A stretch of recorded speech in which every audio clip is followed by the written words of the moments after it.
All right, we got the original 1992 animated film right here. And with this remake, the studio has so much to accomplish with Aladdin, Jasmine, Jafar, but everyone wants to know about that genie. Let's get into it.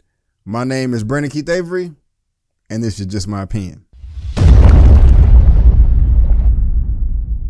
Hey, what's going on, everyone? Thank you so much for tuning in to my opinion/review for Aladdin. I really do appreciate it. And if this is your first time finding me, please click on that subscribe button and also the little bell so you can be notified when I make uploads. I was looking forward to this movie through the high heavens. This is easily one of my most anticipated films of 2019.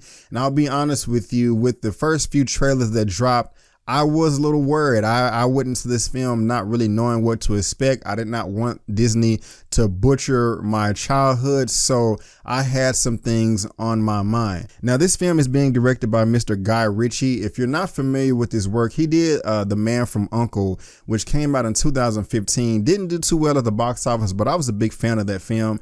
He also did King Arthur, Legend of the Sword, which came out in 2017, and that film was just trash. It was horrible, so if you missed that, you didn't miss anything.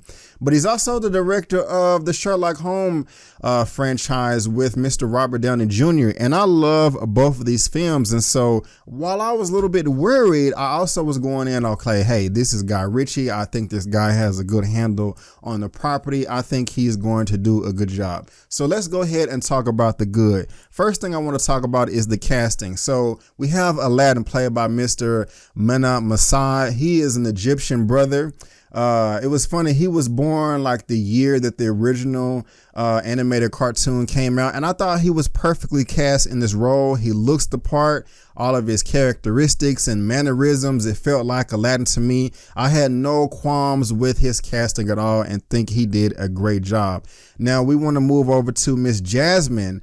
Initially, I was not happy with the casting. Entertainment Weekly released that photo of her on the cover with Will Smith and Mena Masad as well. And I just didn't think she looked the part. But when I actually saw her in this film, I think she did a great job. She's a beautiful woman. She's fine as hell. She was lovely to look at. She had great screen presence, and the chemistry between her and Aladdin on screen hit at one point in the movie, and another part it didn't. I'll talk about that a little bit later, but for the most part, I think that she did a great job.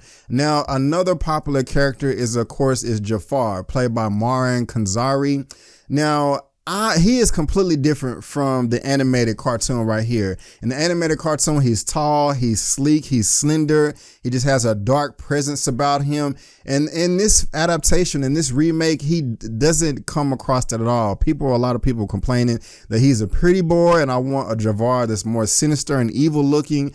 And Mr. Jafar, Mr. Marvin in this film doesn't fit that role per se, but he still does a good job and, brings his own acting elements into a role that I just didn't expect that he would knock it out the park. And, to be honest with you, he completely did, in my opinion. Now, of course, everybody wants to know about the genie. Everybody wants to know about Will Smith. People are going to be like, who's the better genie? The late Robin Williams, rest in peace, my brother, or Will Smith? What's going on? Is he going to have his personality in this? Is he going to actually act other than himself? Like, not an impression of Fresh Prince of Bel-Air and all that good stuff. Whether he did that or not, I didn't care. I just wanted a good performance. And I will go ahead and say that I think Will Smith did a great job as the genie. He did a fantastic job in this role, and I honestly could not be more happy with his acting. He was funny as hell. Him and Aladdin at one particular part in the film, I was laughing my ass off. It was during the second act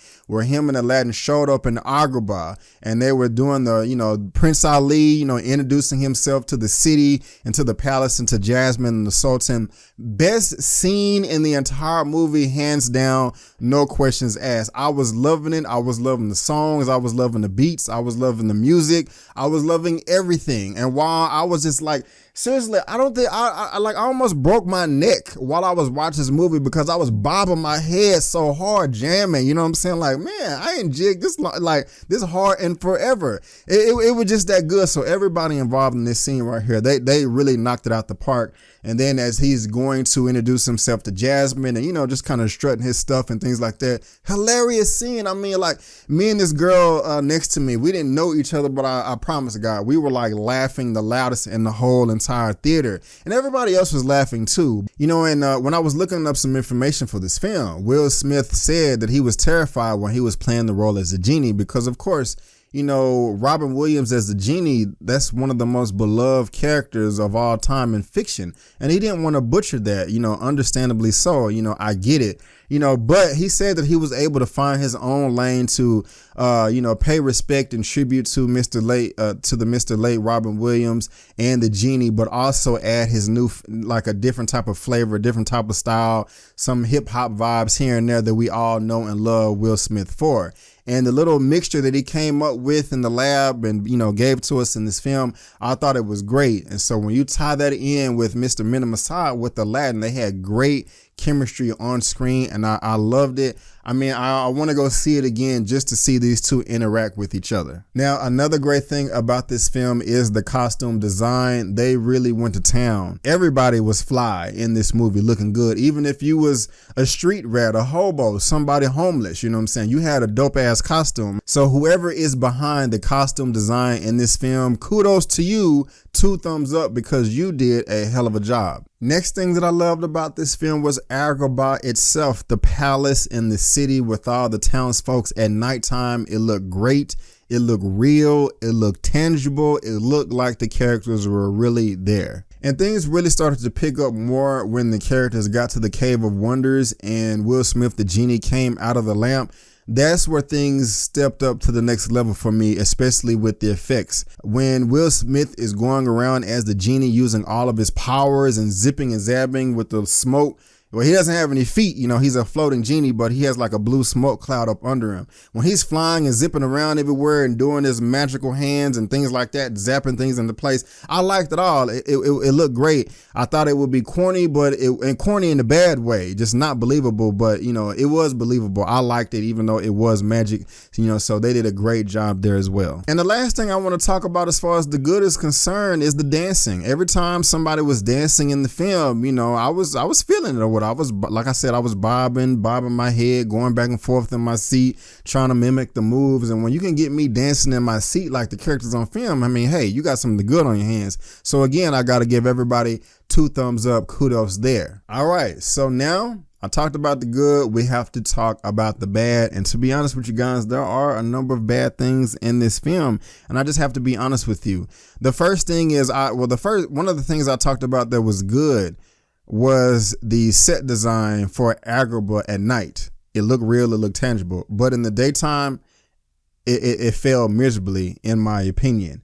This was easily just so blatantly obvious that this was shot on some type of soundstage or set that they built. It just did not feel real. When you are watching the original Aladdin in 1992, if you just really think about it, it is just incredibly hard to mimic, to bring to life the palace that you had in this movie right here, especially, you know, in the town at the very beginning of this movie and in the original cartoon, where Aladdin is running through the town trying to escape the guards and things like that. I mean, it was fine and it was choreographed great, but it was just nothing real about it. I mean, I knew that I was in a movie. It really did look like a high school or collegiate play that somebody just threw a lot of money behind. And of course, that may look good to you in high school or when you're in college or something like that, or just some low budget production. And I'm not saying that it looked like crap in this film, but it did not look real to me. It looked fake, and that just kind of clocked me out of the film. Something else that I just was not feeling in the film was everything felt rushed. Nothing was earned. I really didn't feel a sense of magic or real authenticity. You know, early on in the film where we're trying to understand the world of Agrabah and like where it's located and, you know, going through deep legends of history and things like that, it felt real. But as soon as the film started after that, I was like, whoa, whoa, whoa. Why are we going so fast? Why are you showing us Jafar and the Sultan, the Cave of Wonders, and Jasmine, Aladdin? We don't know these characters yet, and you're just throwing in dialogue, and we don't know these characters. And that's just a bad thing. You're like, B, what do you mean we don't know these characters? One thing that I feel that this film failed at, or the director, Guy Ritchie, is he made the film assuming that you've already seen the animated film. And in my opinion, that is bad. Even though I know the animated film left and right, and I'm able to piece things together, me as just an audience member, as just a movie fan, and if I want to put my critic mind, on the forefront as well, that you can't do that. You have to assume no one saw it. Okay. I'm not just going to be like, oh, I remember Jasmine or Aladdin from the original cartoon, so this is what they're about. This is, what makes them tick, and this is what makes them talk. This is their motivation, the thing that makes them wake up in the morning, that drives them. And that was just completely absent in this film, especially in the first act. Just to be honest with you guys, the first act was bad. I mean, like the first maybe like 3-4 minutes was good, but then I'm leaning forward, at the edge of my seat. Then I just found myself sitting back like this with just like a feeling and look of frustration, because nothing felt real. Like everything felt forced. The chemistry between the characters, it just wasn't there.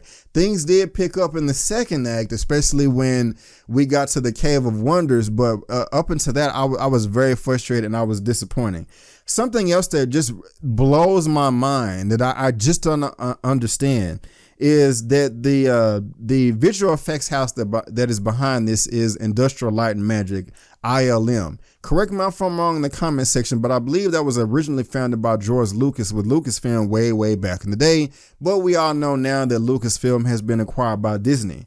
Now, the thing that I don't like about this is, and it's just funny to me to say that it feels like Disney did not have enough money for this film. I didn't look up the budget, but I feel that they just kind of ran out of dollars. Some of the CGI was not bad, but while I love Will Smith's performance as the genie, the CGI Genie was just not good. I mean, it was just blatantly obvious that this is fake, that this is a digital image, that this is CGI, and it did not blend in with the rest of the surroundings, especially when you have him right next to Aladdin. And that contrast of a live action person and a blue genie, it just clashed. It didn't mix. It wasn't cohesive. And that's very frustrating because it's coming from Disney. Now, what film did we just see this year and last year where they knocked this out the park? Avengers Infinity War and Avengers Endgame with Thanos.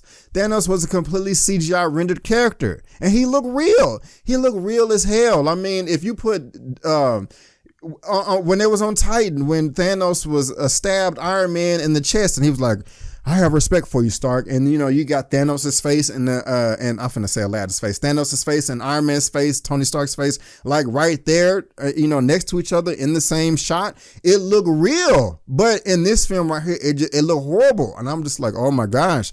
So we all know that the genie, Will Smith, goes back from his blue genie form to his human form in this film. And I mean, they did a great job there. That looked real because, but when I'm watching this, I was just kind of frustrated, just like thinking to myself, like, okay, the blue CGI genie, all it is Will Smith with blue makeup on, with a top knot and some earrings. So why do they need to be CGI? Why couldn't they just paint him? I mean, Will Smith knows how to get swole in the gym. We all know that. We've seen him do it before, but I was just kind of thinking to myself, why couldn't they, just have his real self in blue? Now, of course, his character, the genie, is oversized. And so, Will Smith is not going to gain like, 300 pounds the size he is in the genie. But I don't know, with the resources that Disney has at their disposal, I think it was wasted on the CGI with Disney. I mean, with the CGI with the genie. And it's just a shame that there was a sore thumb and it did stick out. I know a lot of you guys may not want to hear that, but I'm just being honest with you.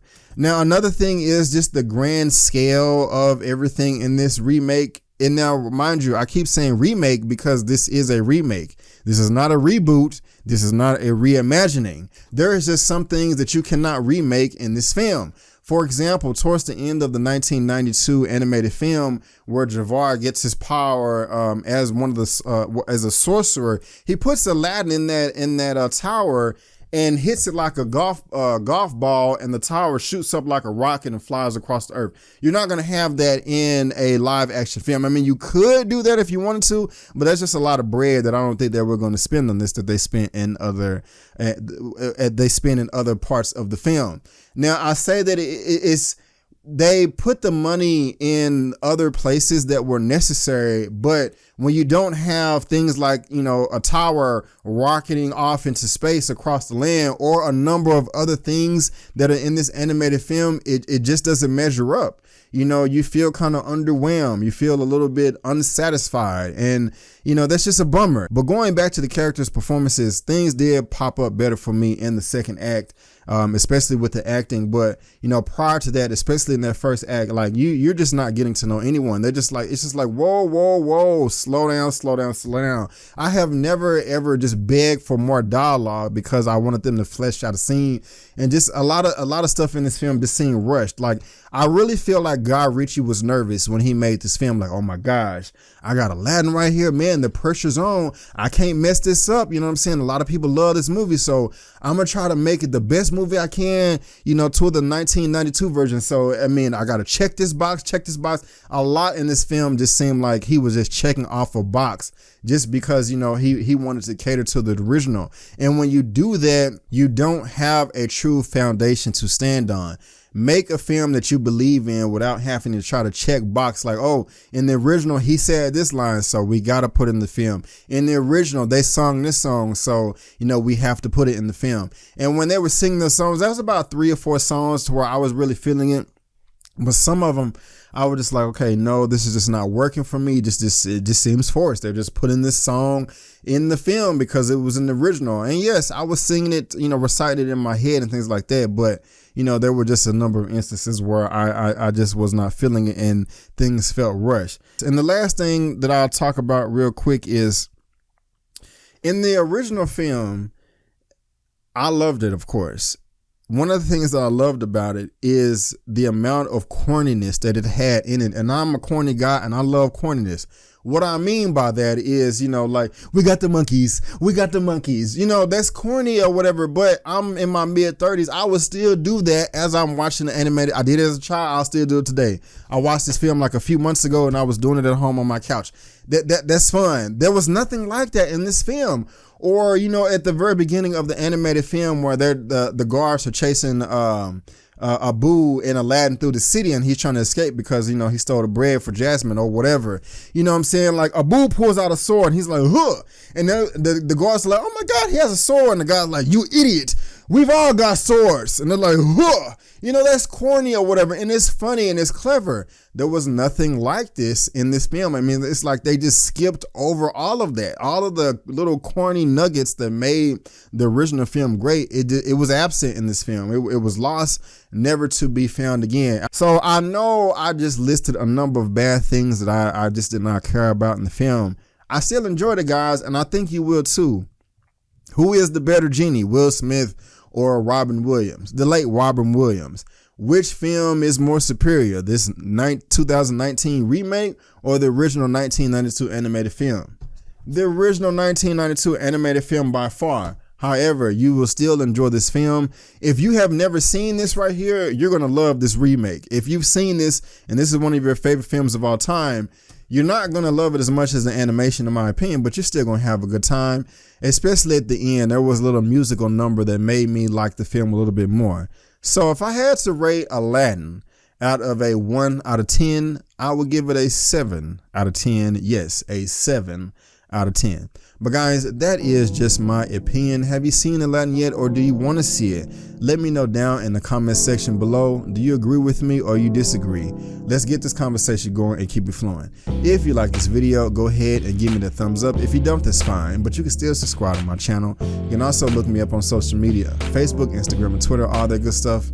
It's right there at the bottom of your screen, and I made it very easy by providing a link to all that down in the description box below. But guys, I just want to thank you again for tuning in to my opinion/review for Aladdin. And before you go, don't forget that my name is Brandon Keith Avery, and and that's just my opinion.